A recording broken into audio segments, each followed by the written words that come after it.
En esta segunda parte de fuerza entre conductores paralelos vamos a considerar dos cables largos que transportan corrientes y son paralelos entre sí, pero esta vez vamos a considerar que la corriente se transporta en el mismo sentido en ambos cables. Entonces este cable de arriba voy a ver un cable superior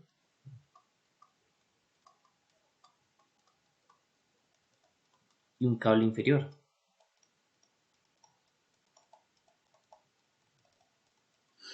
Entonces pueden ver que el cable superior transporta una corriente I' y que el cable inferior transporta una corriente I.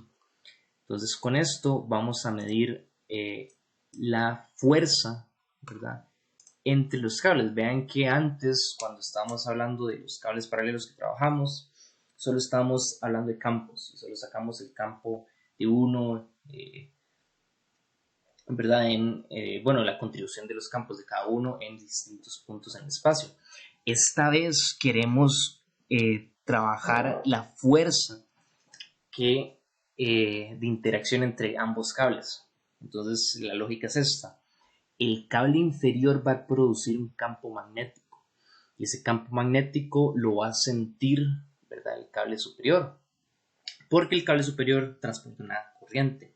Y de la primera parte del curso, ¿verdad?, la primera semana, ustedes se dieron cuenta que las corrientes y las cargas sienten campos magnéticos, ¿verdad?, y sienten una fuerza debido a esos campos magnéticos. Entonces el cable superior va a sentir esta fuerza y a su vez el cable superior va a producir un campo magnético debido a que transporta corriente, y esa fuerza la va a producir el cable inferior. Entonces va a haber una fuerza, ¿verdad?, que cada uno de los cables siente. Pero sí, queremos analizarla. Entonces primero analicemos la del cable inferior, después saquemos, ¿verdad?, la fuerza que provoca el cable superior por simetría.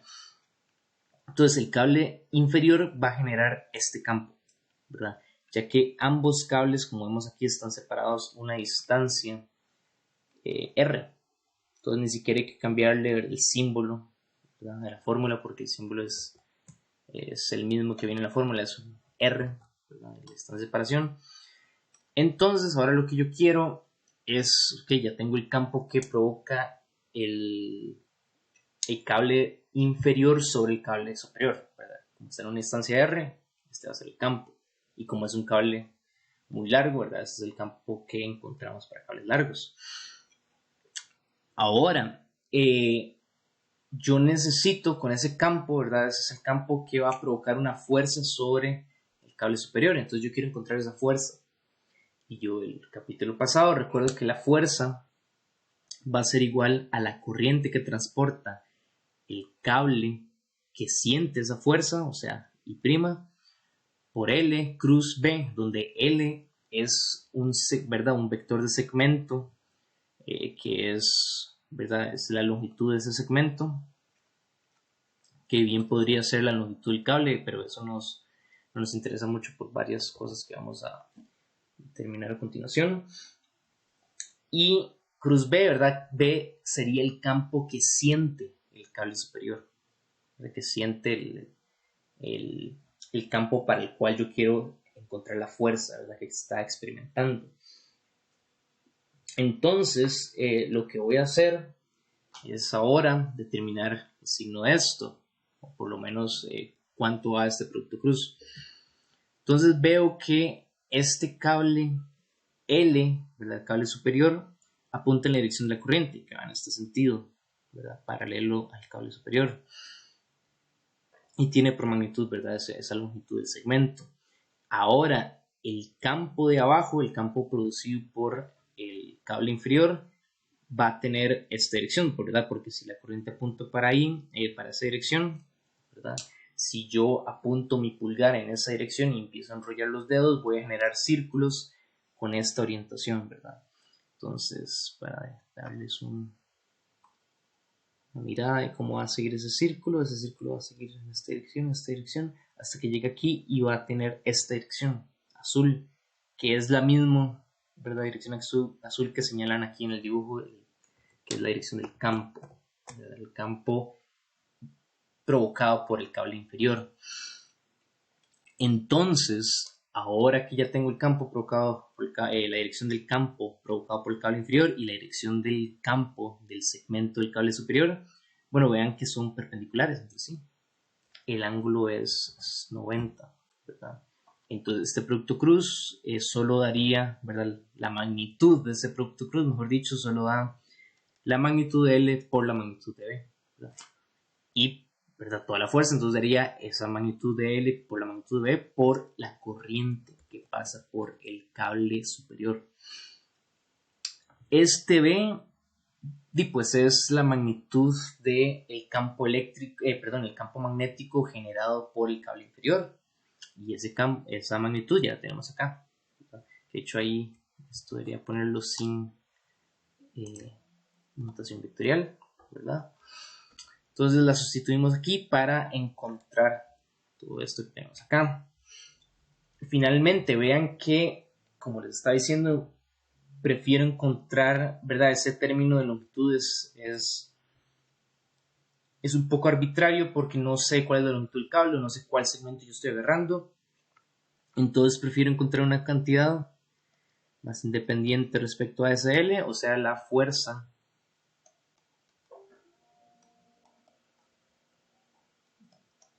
por unidad de longitud.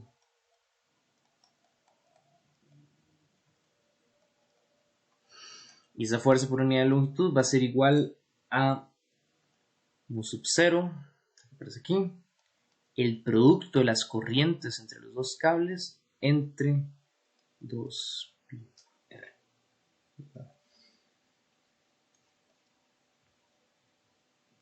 Entonces, noten que por producto cruz, ¿verdad? Veamos la orientación de esa fuerza.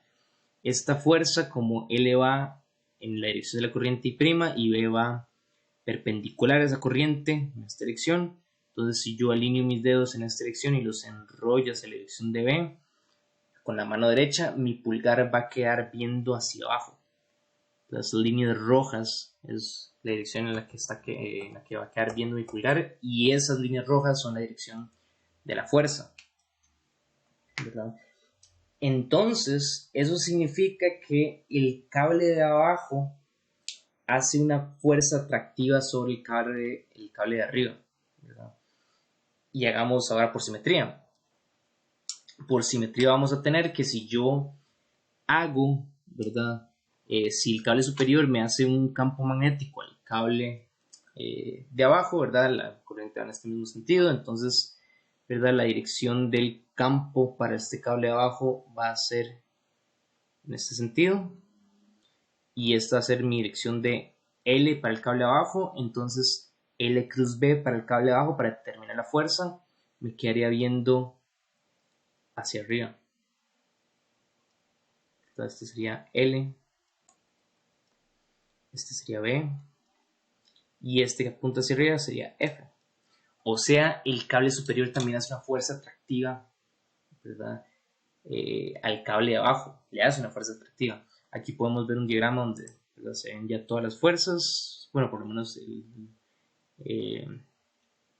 cable de abajo ya sin la configuración, sin esta caja estorbando, para que, ¿verdad?, si les cuesta un poco ver la configuración, vean el documento. Entonces, cuando hay dos conductores paralelos que cada uno transporta corriente en el mismo sentido, estos conductores se van a atraer uno al otro, ¿verdad?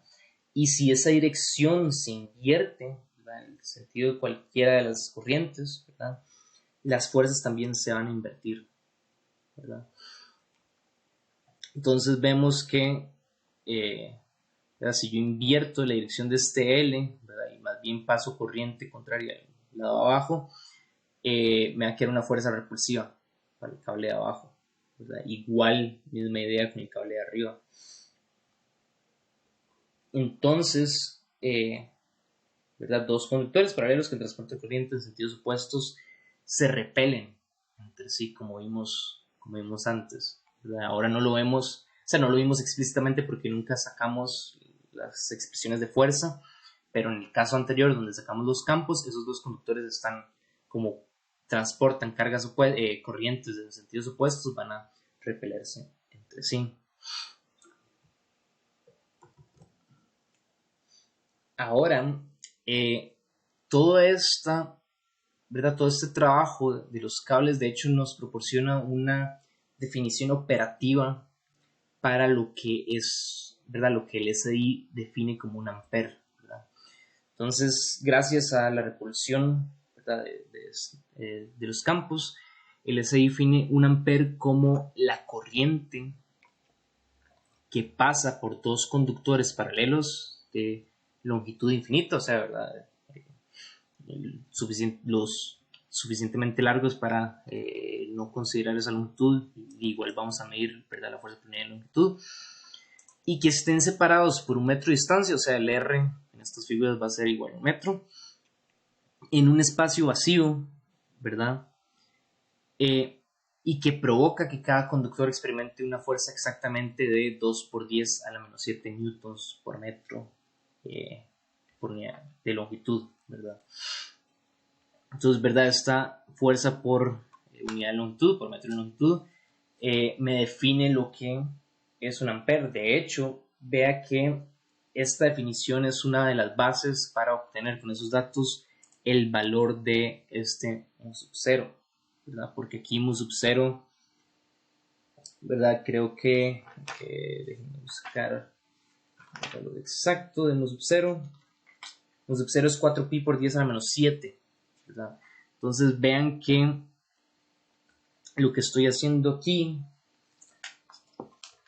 cuando yo pongo 4pi por 10 a la menos 7, el pi de ese mu sub 0 se cancela con el pi de abajo, R es 1 metro en este caso, las dos corrientes van a ser 1 ampere, ¿verdad?, por definición, y el 2 que está abajo, ¿verdad?, va a dividir el 4 que queda arriba del mu sub 0. Entonces, ¿verdad?, la constante que hay es tal de que al final, cuando yo hago todas esos contemplo todos los valores de los datos, me va a dar justo, ¿verdad?, la fuerza que quedaría, ¿verdad?, con ese valor de constante. Entonces, esta definición de ampere también me define, ¿verdad?, bien lo que es el valor de esa constante de sub 0, y también constituye la base, ¿verdad?, justo, ¿verdad?, ya teniendo ese valor constante de sub 0, eso me define cuánto es un amperio, ¿verdad?, cuánto es un ampere en el Sistema Internacional de Unidades. Esta definición, ¿verdad?, se puede usar distintas variedades de este experimento. Por ejemplo, uno puede, en lugar de usar alambres, uno puede usar bobinas, ¿verdad?, enrolladas, o sea, un alambre enrollado en forma de bobina, que ahora más adelante vamos a hablar de campos magnéticos de bobinas, y en lugar de una separación de 1 metro, podríamos hablar de unos cuantos centímetros, y esos son mediciones aún más precisas, ¿verdad?, del valor del ampere, y que, y al igual, ¿verdad?, nos proporcionan un valor más exacto de la constante mu sub 0, ¿verdad? ¿Verdad? Las fuerzas de atracción que estamos viendo que ocurren cuando dos conductores en forma de alambre transportan corriente en el mismo sentido, no solo ocurren en alambres, pero esto se puede generalizar para cualquier conductor que transporte dos elementos, ¿verdad?, que vayan paralelos, que sean longitudinales a lo largo del conductor. Esto puede ocurrir tanto en, ¿verdad?, un conductor líquido o gases ionizados, o sea, plasma, ¿verdad? Y de hecho estas fuerzas han resultado en un efecto que se llama la contracción del conductor, que lo que hace es, ¿verdad?, este efecto lo que provoca es elevar las temperaturas, ¿verdad?, entre estos dos conductores, y esto se ha usado mucho para tratar de hacer reacciones de fusión nuclear, ¿verdad? Entonces son algunas de las aplicaciones que puede resultar, ¿verdad?, del análisis de que en dos simples conductores que transportan corriente paralela se pueden dar fuerzas de atracción o de repulsión, ¿verdad?, si transportan corriente antiparalela entre ellas. Entonces esto sería el concepto de fuerza entre conductores paralelos, ¿verdad? Y muchas gracias, así que pueden continuar al siguiente video.